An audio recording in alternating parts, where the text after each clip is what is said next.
that's what I wanted. Okay, please, everybody give it up. Lots of love.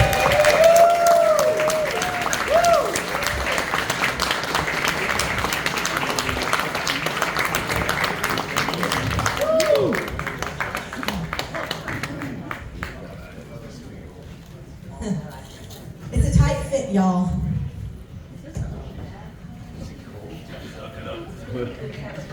I'll sit between you folks. Okay, so. Do we still have more people coming? Or is this it? One more. One more. Okay, so they can sit right here. All right.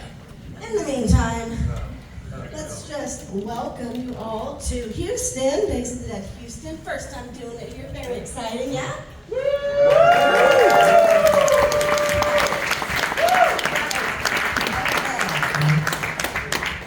So, let's start off. New city, new audience. Probably don't know what I asked you last time. I'm going to start with the same question. How did we get involved in acting? No, I'm gonna go different. Or effects. How did you get involved in effects? Hi, everyone. Are you? Hello, everyone. Master of technology. Well, my involvement in effects in general started when I was a child. I had, a father who showed me things, movies that I never should have seen. My mother didn't approve. And, just a lifelong obsession, which ultimately led to one of the high points of my career, which was working with these fine people on Aliens. And I worked for Stan Winston at that time.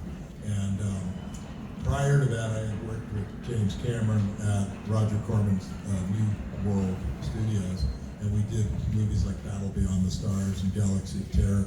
And Jim kind of, cut his teeth on movies like that, which put him in a very good position to helm a film like Terminator, but then Aliens. And he kind of took the crew, which included myself and the Skotak brothers and some other folks, from those Corman movies and applied them to Aliens. And the rest is history, and I'm very grateful to have been part of it.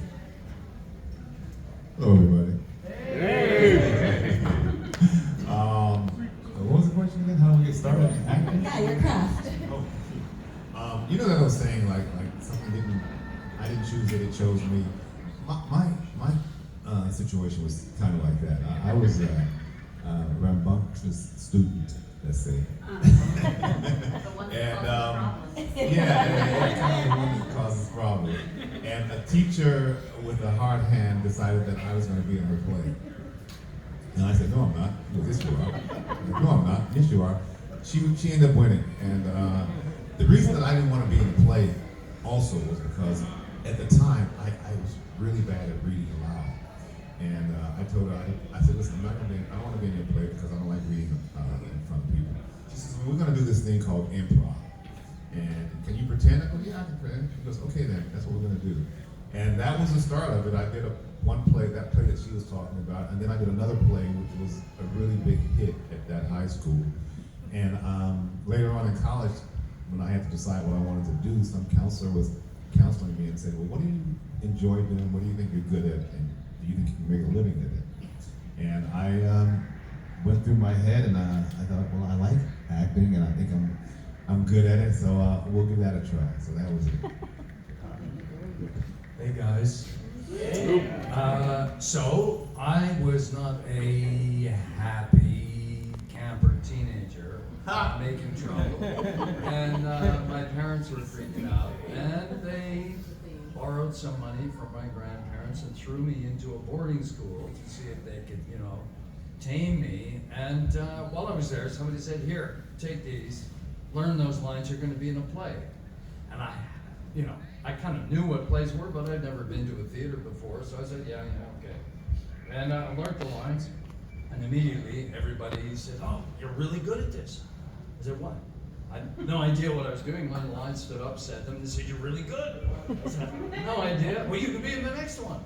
And I got the next one, so as the years went by, I stayed at that school for about 3 years and just did a ton of plays. And a buddy of mine who was at that school and left and came back and said, guess what? I just got accepted to a theater school. I'm gonna be an actor. And I went, what? Oh, people do this. And that was it. The rest was history. It took me about 2-3 years to get my head around that. But hey, and I realized there was nothing else I wanted to do more. So there we go. Hello? Well, I was forced into it. Because my father was a single parent and he decided that Saturdays was the day each of his kids had to do something and get out of the house so he could clean and pay the bills. So he'd taken us to the theater, and then I lived in Bethesda outside of Washington, D.C., and there was a small fringe theater group called the Washington Theater Club, and they had Saturday afternoon student or child workshops. So I went down there, and I think the prevailing theme amongst all of us is going to be that somebody said, hey, you're really good at this. And, you know, that was my first bite. And there you go. Hello. So it sounds like a couple of my co-stars up here were the kids that make my life very hard on a regular basis at work. So maybe you guys can come and talk to some of the students and maybe give them a tip on some things to do. So my story is a little bit different. I was eating lunch in my school cafeteria, and Sarah Jackson, who was a casting director, came around taking pictures. Which sounds a little creepy now, but I didn't think anything of it at the time. The irony is, at the Air Force Base that I lived at, you could go home and eat lunch. So if you lived within a certain radius, and we lived within a certain radius, my mom was a stay-at-home mom, so I would often go home for lunch, because why not? This happened to be a day that my mom was not going to be home, so normally I wasn't even eating in the school cafeteria. And came around taking pictures and didn't think anything of it. And then she took pictures back to James Cameron, and he like picked out the people kind of that looked what he had in mind. And then they went back to the nurse and said, okay, these are all the people, what are their names, how can we get a hold of them? Because she knew everybody, it was just easier. And my dad was a medic in the Air Force, and so she knew my dad and said, hey, they keep going back to Carrie's picture. Just to give you a heads up, they're going to be calling you. This is what they're going to be asking you. My dad came home from work and he's like, did someone take your picture at school the other day? Oh, yeah, I don't know why, but they did. So they're like, okay, well, and then my parents said, would you like to give it a try? So acting wasn't something I'd ever done before. I was like, yeah, sure. You know, so we kept going back for auditions at our school. And then they called up and said it was between myself and another girl. So they had me go to Pinewood, and I met Sigourney, and I was like completely starstruck because Ghostbusters had just come out. So I went out and I bought myself an autograph book, and I walked in and was like, can I have your autograph, please? And I guess by that stage they pretty much knew it was me, but they just wanted to see what our chemistry was like. So they were all kind of laughing about me asking her for her autograph. But yeah, so that's where my story began and kind of ended too. So. Hello. My parents would tell you that I was always a drama queen, but I'm going to say I was a model student and never gave anybody a lick of trouble. But when I was a freshman in high school, we had moved and I transferred to a new school, and it was much bigger and it had many more facilities and opportunities than my little previous school. So I tried out for everything. I tried out for cheerleading, that was a bust. I was on the math team for about 10 minutes. And what I got into was I got a role in the play, and that was very rare for a freshman at that time to have a lead. And then after that, that's what I did in high school. I was in all the plays, and senior year in the yearbook, I was voted best actress and all that stuff. So I guess it chose me for a while.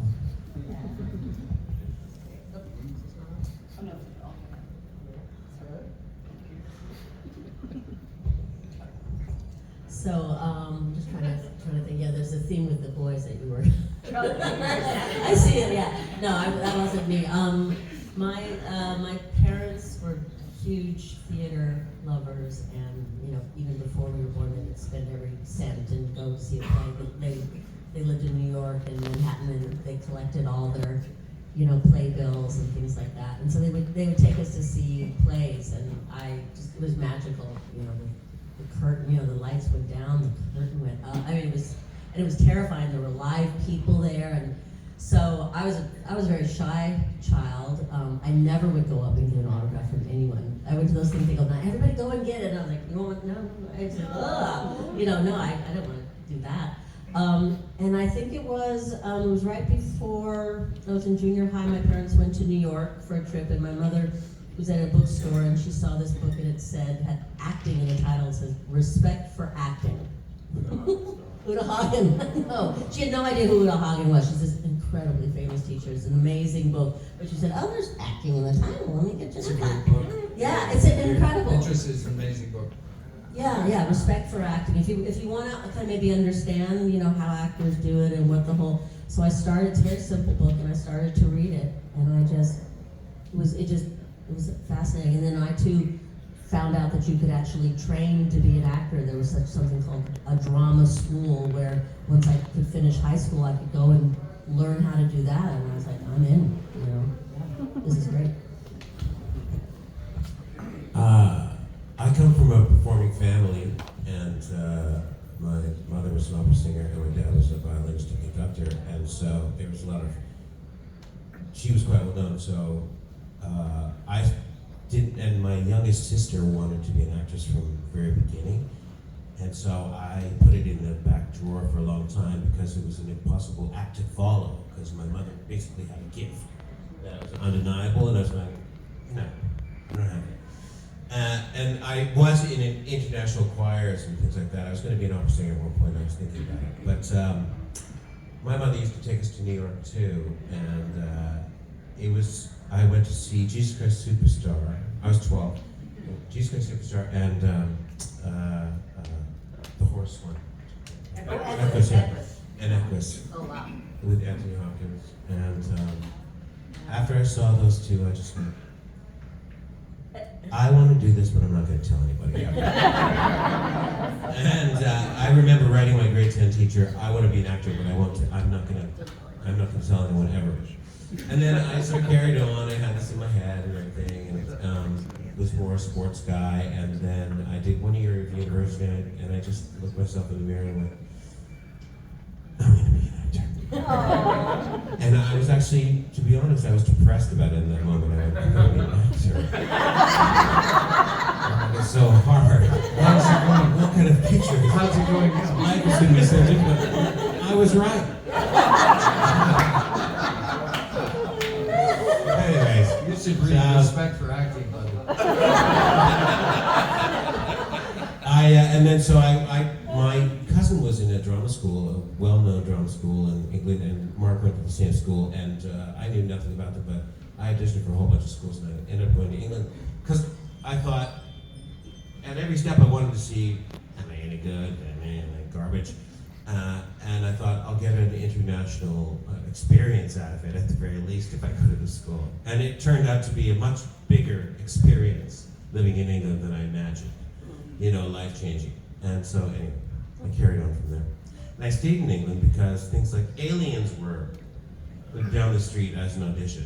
I mean, literally, incredible. The first audition I ever did was for Trevor Nunn and Andrew Lloyd Webber's Starlight Express, and I got it.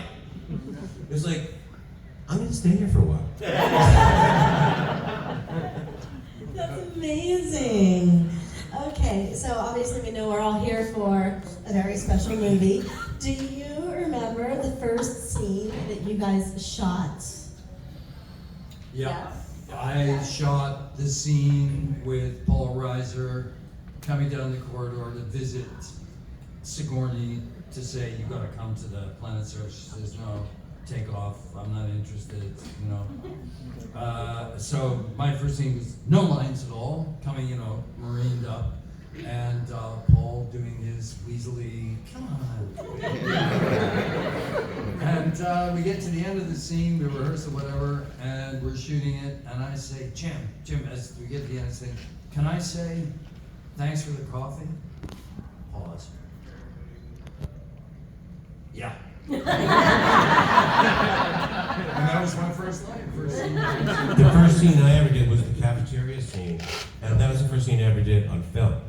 And I got there, and I walked up, and Bill Paxton goes, "Danny Cass is in the house! Everybody, Danny Cass is here!" They didn't know me at all. It's fantastic, actually. I love him for that. And because I was shitting my pants. And no one did their lines. Everyone was all over the script. Al Matthew was like big, and everyone was saying all kinds of improv shit around. And I was like, I just came from like a classical theater school. Everything is like word perfect. Okay? I didn't know you did this. Well, the reason Bill said what he just said is that you don't ad-lib, you don't mess with Jim's script. You have to ask permission. And in the cafeteria scene, we were ad-libbing a lot, but we weren't all mic'd. So only the people with real lines show up on it. Because I was talking and I'm watching the movie and it's like, I'm not hearing myself.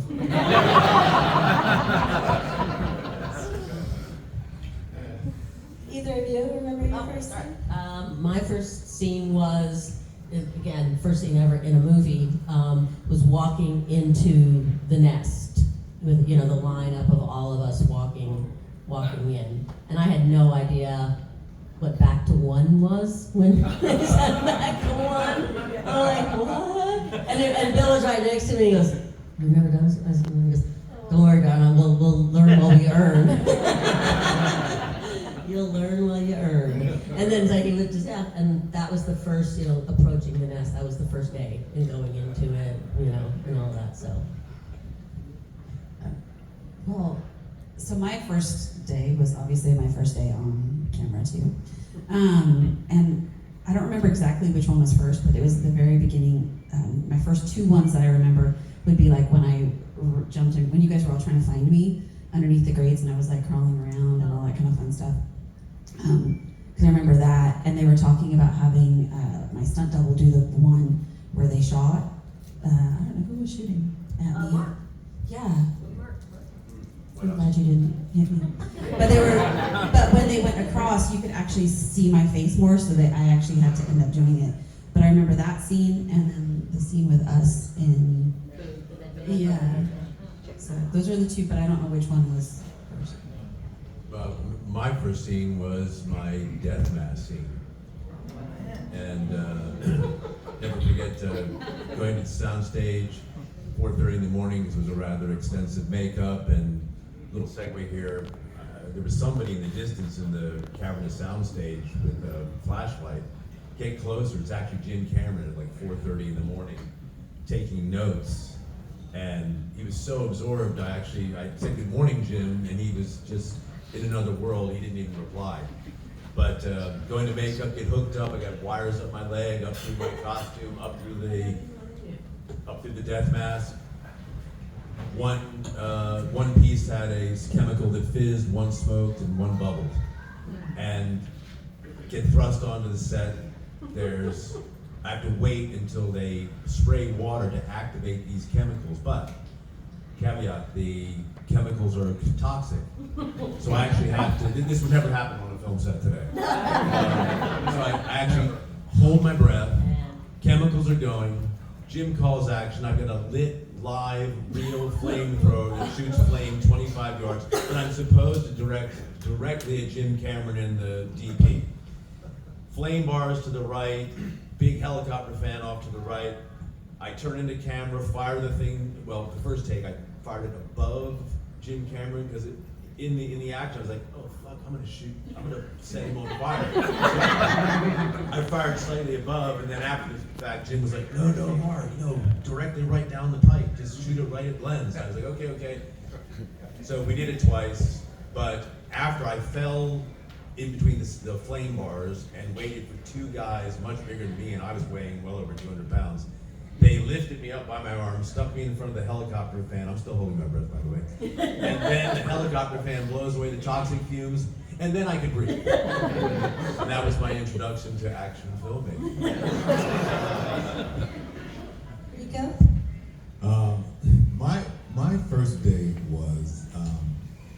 We did it was with the original Hicks.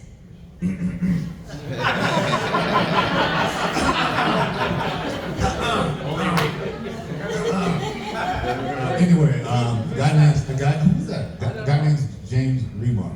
And one of the things that actors do often, if you have to be in a scene with somebody and you're supposed to be buddies, you know, I try and find ways that we actually can be kind of buddies off screen so that when we're on screen it's a little easier.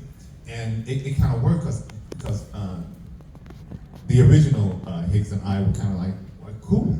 And so we shoot the first scene, and I remember walking around, and we were walking from the back of the set, and this was a set where we're in this little hot thing, and he has a little gun that he uses for a special occasion or something like that. And I remember walking from the back and thinking, and seeing all the plastic and cardboard and wood holding the setup, and thinking fiberglass, and thinking, this is not gonna look much like anything on this camera. And I walk around, and all of a sudden, boom, you see the other side, which where you see, you feel like you are in a cave, or and then they add the smoke and the atmospheric smoke and the 3 different types of slime, and all of a sudden it comes to life. The weird thing about that was we shot that scene, and we shot for a couple weeks, and then Remar was suddenly gone, and this new guy comes in. Who knew? You know. So, and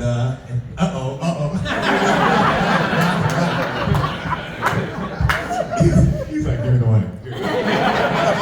Yeah, I just wanted to say that he's right about wanting to bond with somebody and with an actor and the actors you're working with. And so with Rico, what I did was You went the other way. Offset, we went and played basketball, and I let him. I'm leaving. I let him beat me in 1-on-1 basketball to make him feel good about it. It worked. I felt great. And we became good friends. Cynthia, did you have a story you want to share? Actually, thank you. It was really interesting, the little swapperoonie they did on us, because nothing was said. Nothing. We show up for work. We've been working with this guy for 2 weeks. And he was my squad leader, so I was on his team and everything. And we read the call sheet, and it's like, who's Michael Payne? And the secretary looks at him, blank face, he's Hicks. And we're all going, huh?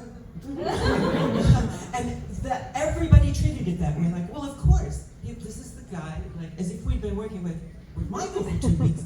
We were gaslit completely, like, I don't think I'm crazy, am I crazy?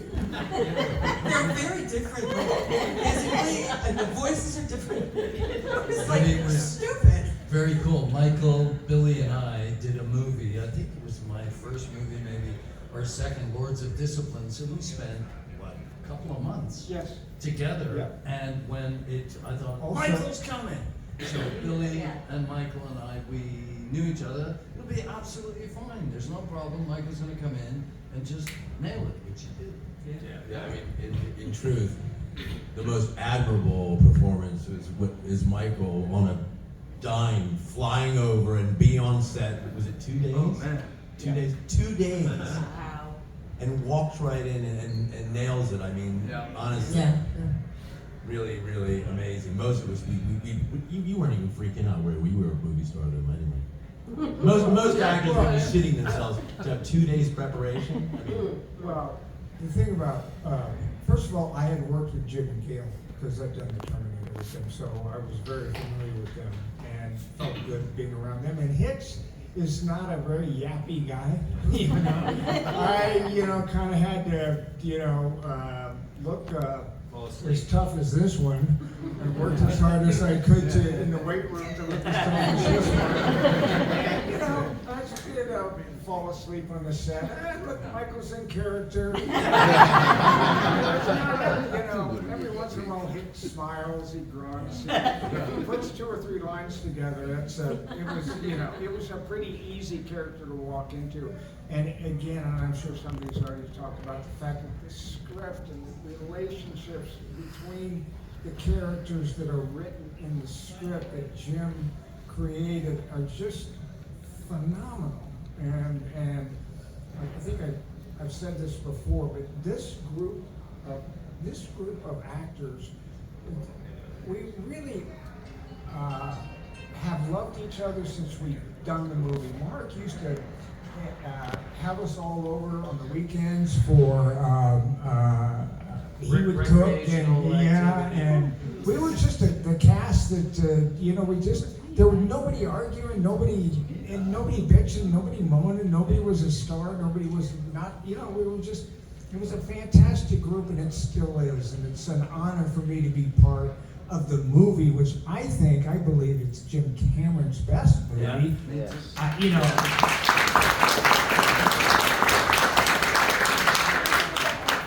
I'm biased, but I just think that, and it's because of this group here, and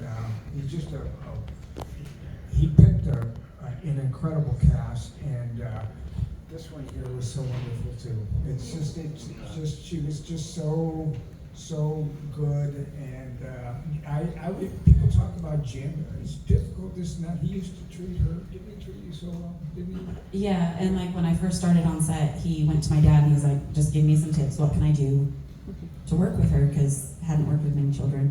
And my dad's like, Carrie will do exactly what you tell her to do. Just say XYZ, and she will do XYZ. And I pretty much am. And I know, like in that scene that we had where you were checking me out, I had to just stare off. But like, I'm naturally nosy. So I was like looking at everything else. And so James Cameron just came over. He's like, okay, here's a sticker. Just stare at that sticker. And so he would do a lot of things like that to help me. The only time is once, I'm sure he probably had some thoughts in his head, because we were doing this one scene, and it was when you guys come and get me when I'm sticking my hands and I'm here and here in the water, and nobody else was on set. They were just doing the part with me underneath, and he told me, okay, I'm gonna say the line, whatever it was, and then you're gonna give your line. So I said, okay.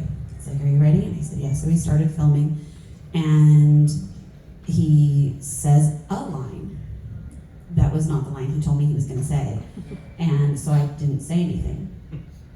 And then everybody's like kind of quiet. He says, cut. Carrie, why didn't you say your line?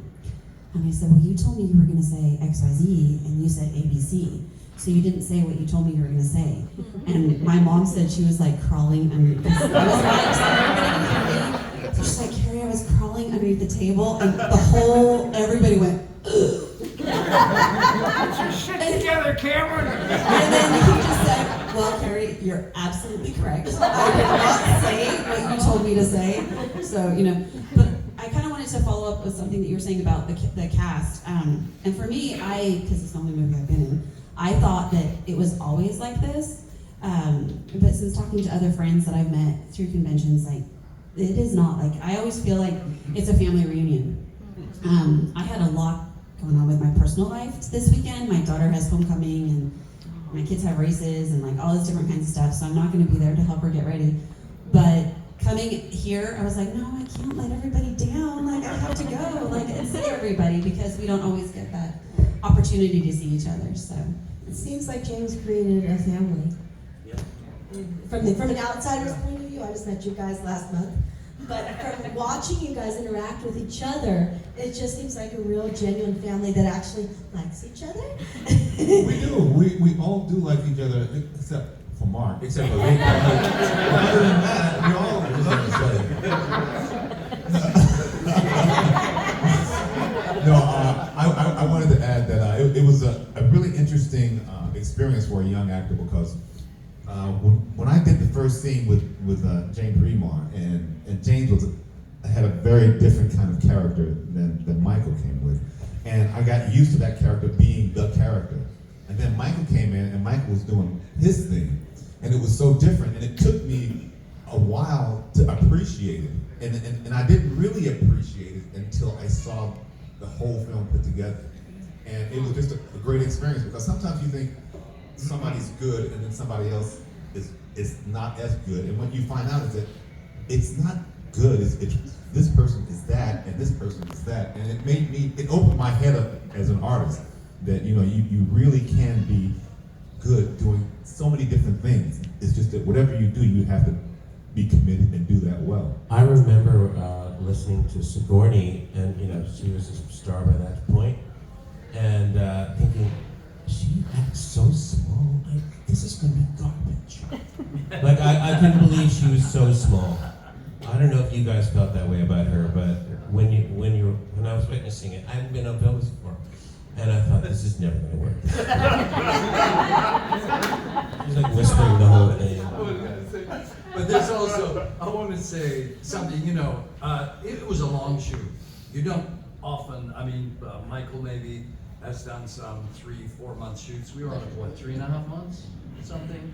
And it was tough for all kinds of reasons, but not only that, the script is just, not only is it, I believe, like Jim's best movie by far, you don't get scripts like that. The number of times in scripts, and maybe if you're Tom Cruise or Tom Hanks, you'll get masterpieces arriving in front of you more frequently than other people, but when you go through it, it was kind of like baptism of fire for lots of reasons and the length. So we came out as a family, and the years go on, and it just gets richer for all kinds of reasons. And I always say it's Cameron. It's his genius. Yeah. I have a question. I want to talk to Alec over there, hiding over there, before I turn it over to the audience. I died.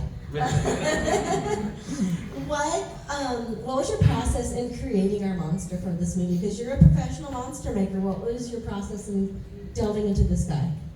Well, Poor girl, actually, right?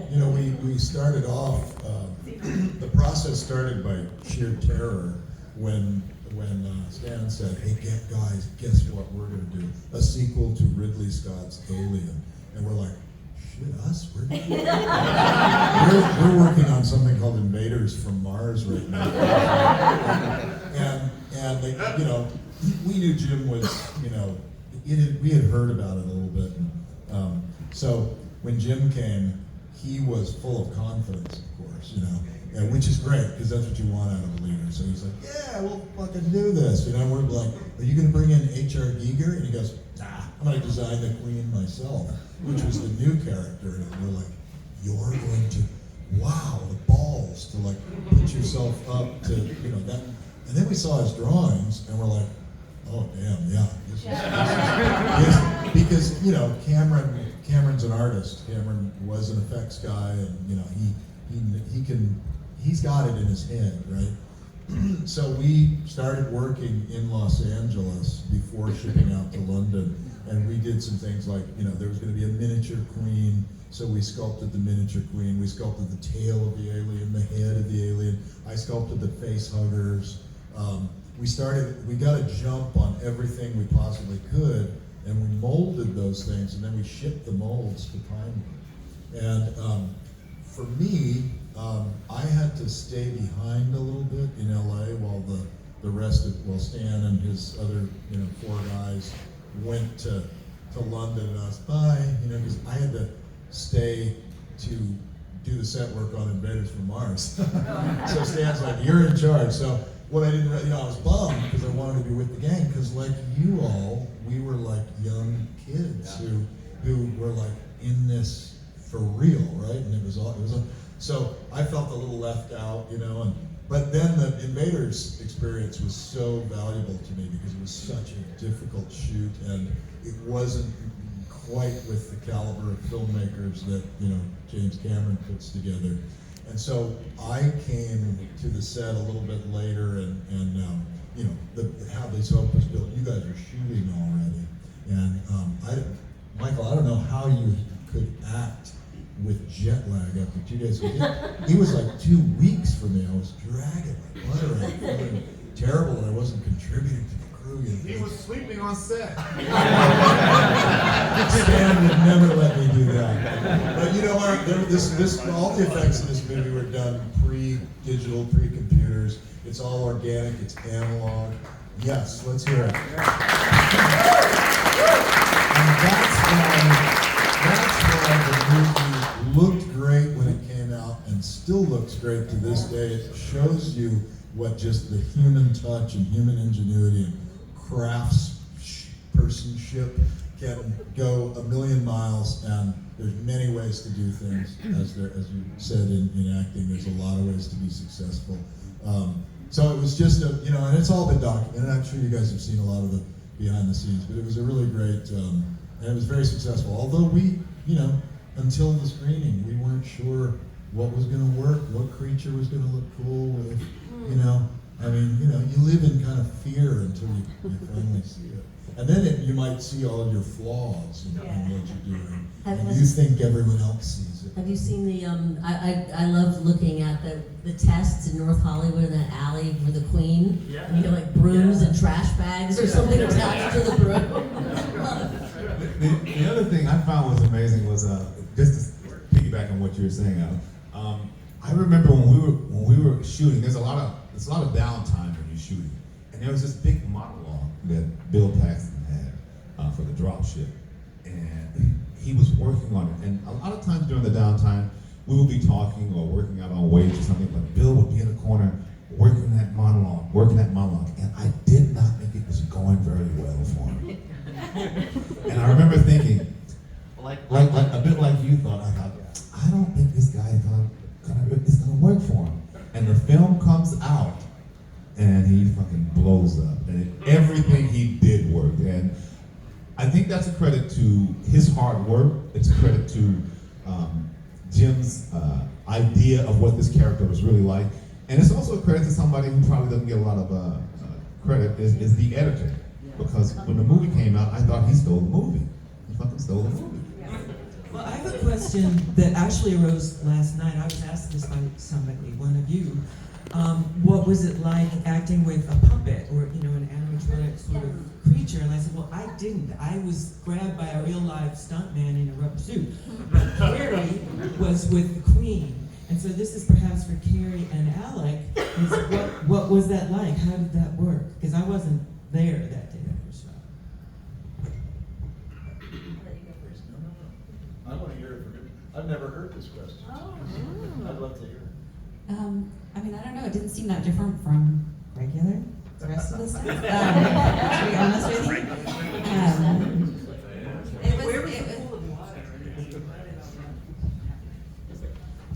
I don't remember exactly. So you probably know more of that details. You were so young. You're just like in this world. Like I guess this is what grown-ups do. Yeah, like Sigourney said, Carrie is so oblivious that this is not normal. Even my own children, I have a wall and it's like my aliens wall, and my grandparents had read this thing years ago that was like, if movie stars, when they win their Oscars, they put them in the bathroom. So it's like the humble brag. Everyone sees it because everyone goes to the bathroom, but you're not like in your face, And so, it was a little bit embarrassing because my grandparents, their humble brag was on the back of the door of the bathroom was a big old, the picture, the poster from Aliens. A little bit kind of an interesting place. So just outside of our bathroom, I have like my Aliens wall, and I have like, my scripts, things like that all up there. And my daughter, when she was little, when we first moved in, she's like, and this is our special wall. See, here's my friend. So there's my friend Sigourney. Here's our friend Rico. And she was like pointing everybody out. And she was like saying to her friends, and my friends were like, dude, she has no clue that this is not normal. So like for me, being on set, like with an Aliens, it was like, all right, okay, here's another day. What are we doing? It was cool because it was so different. And I didn't know what it was going to look like until we were on the set. And they had all the eggs and everything around. And then they had the Queen Alien up there. I know Sigourney was really worried because she had so many different things. Like some of the shots were blanks, some were not. And then she had the fire and she had all this stuff. And she had a 9-year-old. So there was a lot of like things where she's like pushing me behind her. And it wasn't necessarily what she was told to do, but I think it was more of like that motherly instinct. But I would like, you could see me kind of peeking around because I was like, what's going on? Cool, what's going on today? Ooh, there's a lot, yeah. So that wasn't, and like, it was more things like there was things I was specifically told you stay away from. And one of them was the little smoke thing because the end of it was really hot. And on that day, I was so worried the whole time because I backed up when I wasn't supposed to, and I backed into it. And since, of course, I had holes everywhere, it like I hit right where the thing was, and I was like, oh, and I jumped away real quick, and I kept thinking, oh, I hope James didn't see that, because I'll get in trouble for being near it. You know, so it's more that kind of stuff that I like remember from that than the actual alien. I remember Carrie on set, and the beautiful thing about having a 9-year-old, especially the way she was at that time, because she was so real, so just normal. And on set, you know, there's a lot of... Would you still call me normal? That is the question. Well, on set, you know, when you're around actors working, there could be a certain amount of tension there because everybody's focusing on what they have to do. And then you got this little girl that's going, hey, how are you today? Did you like the tea? Did you know, and all of a sudden, you know, your stress level just dies. And I just fell in love with her. I'd never worked on a set with a little child before. And I just felt like it took away a lot of the tension that's normally on set. In terms of the Carrie and the Queen and other actors with all the pieces, I mean, you know, Cameron did something very brilliant in that scene where, you know, the threat is that, you know, that this child is in danger from this vengeful mother, right? But instead of, I think, you know, some other directors might have tried to block that where like, well, then Carrie's gonna run around and duck in between the power loader and the... Cameron knew that was not, you know, that's not going to happen. So that was the clever part when he had her do what she does, which is to go under grating and hide, and that created separation between what was going on up top and all the technical stuff and her. And then you have those great POVs of her, you know, you're looking down at Carrie and then you're looking up through the grating at the Queen, searching for her. It's very creepy.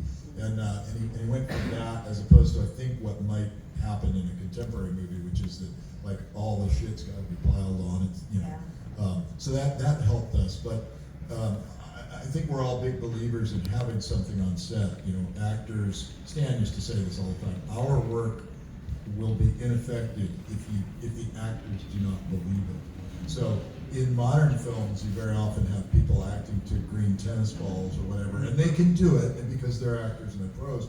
But it's more difficult, and it's a little, and eye lines are maybe not quite right. But in this film, you see, you know, Sigourney is that far away from a snapping queen alien. The flame is real, and it's all there, and it's visceral, and I think it just builds the success of the movie. I just, you know, thought of since we were talking about Carrie and Newt, and it's one example, and I have dozens and dozens of examples of working with Jim Cameron, and that when you come up with an idea that is different than what Jim Cameron thought of, he has enough confidence to say, oh, that is a good idea. But yeah, Mike will do that. And one example, because we were talking about Newt, is that when we were all looking at the map, you were like running around, like trying to get, you know, like to see what was going on. And I said to Jim, it wasn't in the script, I said to Jim, do you mind if I just like pick Newt up and like she's kind of knows, you know, like, you know, let me put her up and see what's the thing. And he's like, good, Michael, yeah, let's do that. That's just an example of a director who's very, you remember that? Yeah. That was not scripted that way. That's just an example of a director who is not, who is so confident in his own abilities that when he hears an idea that he hadn't thought about, he's not intimidated by it and just says, yeah, that's a good idea. It was good for me, it was good for Hicks, it was good for Carrie, Yeah. It was good for the movie. He's a little terrifying when you don't want to waste, you know, he would have no patience for, he wouldn't be mean if you suggested something and it didn't work, but if you were like trying to pad your part or, you know, that kind of thing. You know, it was scary to suggest something and I was definitely scared. You mean when Rico was doing it? There are some actors, but I remember, I had this idea and I thought, oh God, but I've got to say it to him. And it was the scene where we wake up and we're in our undershirts and shorts and everything, and it was the Pay Vasquez, you've been mistaken for a man, and there was no pull-ups in that. It was just, he just says, they pass by each other and, you know, he gives the line. And I was thinking, oh my God, he's stupid, but he's not that stupid. I look nothing like a dude in a tight undershirt. And so I said, but you know, I've got this idea, and I told him, you know, if you get the rig a pull-up bar, I can do these really difficult pull-up bars, and if we could do the line, you know, when it's right there, you know, maybe cut the camera there, it will work better. And the same thing, he kind of paused, because that was a big ask, because they had to get the grips out and do the whole thing. And he's like, okay, and he stopped it, and he had that set up. And that worked. Yeah, it worked. I mean, if you're doing something to make the story better, we're all working together, and that's the whole point. Because the line's And- the same, but it makes more sense. Yeah, exactly. Yeah. And the one thing that Jeanette is describing is she really is badass. She made, and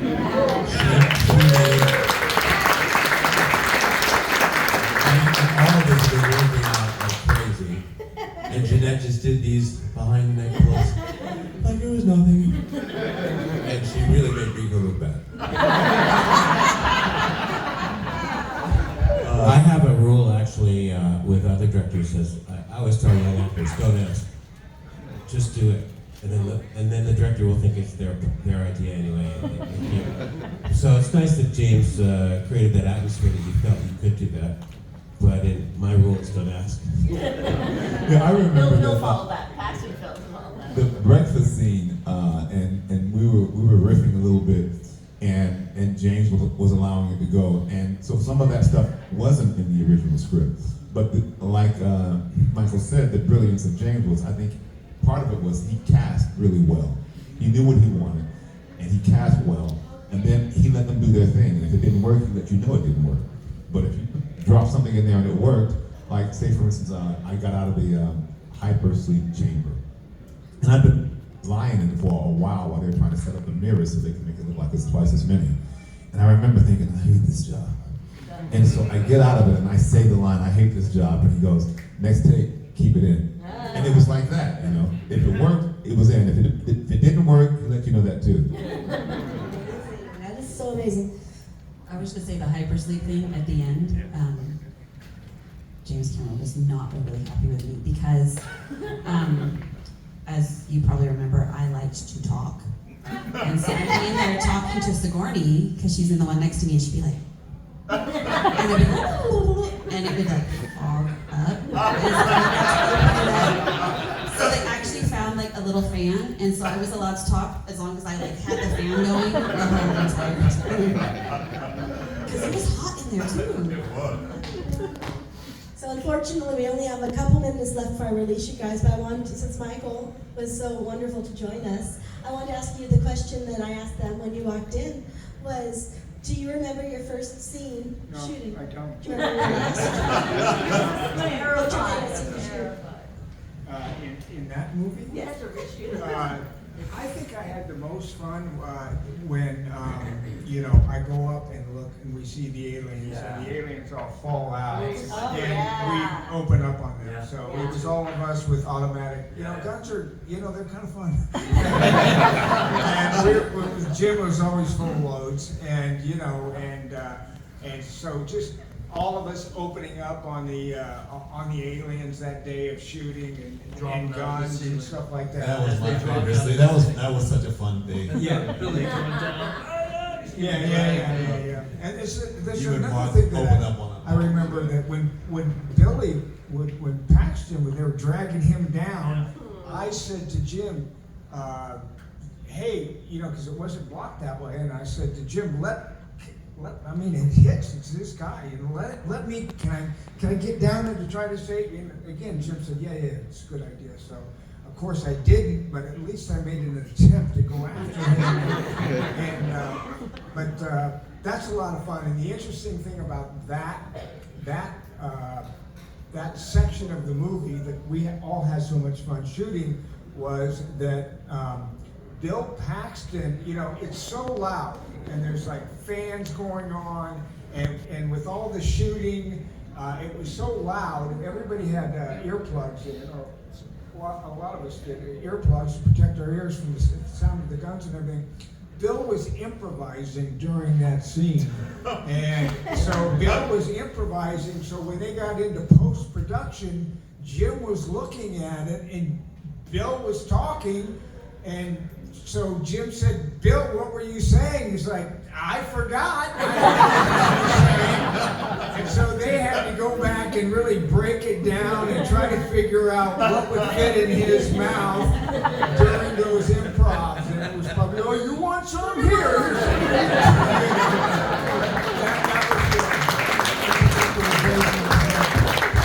Thank you guys all so much for coming and playing with us. Before I let you go, can we get a group picture? Everyone, give it up for them.